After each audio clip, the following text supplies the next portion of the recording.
Well, this next interview was meant to be, I was off on vacation the other week and happened to pick up our next guest's new novel, not knowing she was already booked on the show to talk about it. This is the book. It's called Invisible Girl, and in it, a 17-year-old girl goes missing from outside her psychologist's house on Valentine's Day. What was she doing there in the first place? Where is she? And who's the creepy neighbor across the street? Those questions keep readers turning the pages at a breakneck speed. Lisa Jewell is joining us from London, England this morning to give us a spoiler-free interview. Good morning to you. Good morning. Good morning. Lovely to be here. Yeah, nice to get to talk to you. Let's start with the creepy neighbor. Your working title for this book was Creep, after him. His name's Owen Pick. He was inspired by a fleeting glimpse of somebody that you actually saw in real life. Talk us through that scenario. Yeah, it was about 2 winters ago, and I was walking in my local neighbourhood, and it was snowing, and the schools had all just come out for the day, and the pavements were full of little children chucking snowballs at each other. And through these children and snow came this figure, this man, who, I don't know, he just looked like life had dealt him a rough hand. He looked disappointed. He looked like the kind of guy who could go over the edge if you pushed him a little bit further. And I just wanted the opportunity to get inside his head and try and imagine what it would be like to be this guy, this creepy guy, because he gave me the creeps. And that's what I wanted to write about. It's the sort of guy that gives you the creeps and what it's like to be him. Owen is the name of the character, so that was inspired by this incident. He ends up dabbling online in the incel community. Incel stands for involuntarily celibate. How did you learn about that community? Because you say in the acknowledgements, which I found interesting, you don't do research, you just write, because, you know, to tangent off onto research takes you off your writing stride.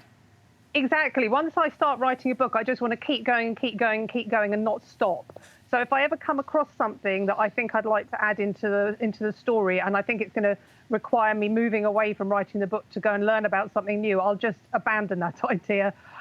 So with the incel community, it was something I already knew about. It was something that has been... there was a viral article that was that came out a couple of years ago called The Rage of the Incels. There was a documentary on Netflix earlier on this year as well that I watched. And it's just something that, as a person whose job it is to write about dark people doing dark things, has always been interesting to me. So it was already there, so I didn't have to go down any horrible dark tunnels of research to find out any more about it. Sapphire is the title character in this book. She is the invisible girl. She's 17 years old and then disappears from outside her psychologist's house in the middle of the night on Valentine's Day. What can you tell us about Sapphire? Well, Sapphire, the book was never supposed to be about Sapphire. It was supposed to be about Owen Pick and his neighbour across the street, Kate Fors. And it was just going to be about the dynamic between these two neighbours and the fact that she finds him a bit creepy and thinks that he's been following her daughter around and what have you. And Sapphire came out of the blue about a third of the way into the book. And Sapphire she's just this really, really cool girl. She lives alone with her uncle, who's very young. He's only 10 years older than her, and he's doing a really good job bringing her up. But she's suffering from the trauma of something that happened to her when she was a very young child, which is why she was in the care of her psychologist in the first place. He was her therapist for a while. And we meet her in the book when he's just finished their therapy sessions. He declares that she is healed and cured and fine to go out in the world and become an adult, but she doesn't agree with him.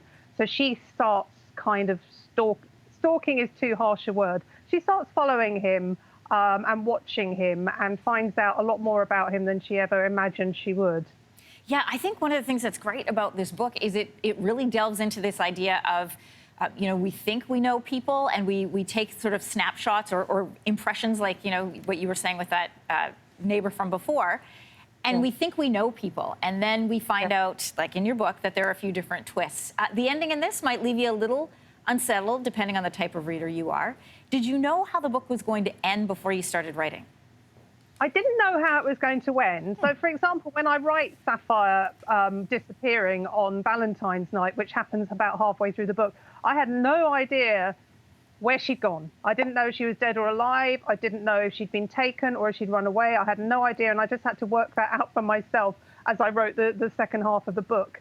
And I always, when I write, I try and keep my options open. I try and keep all my avenues free so that if I change my mind or have a genius moment of deciding where the book should go, that I'm free to go in that direction. So that ending that you're referring to, it was kind of there, but I didn't know if it was going to fit the bill until I actually got to writing the last couple of chapters.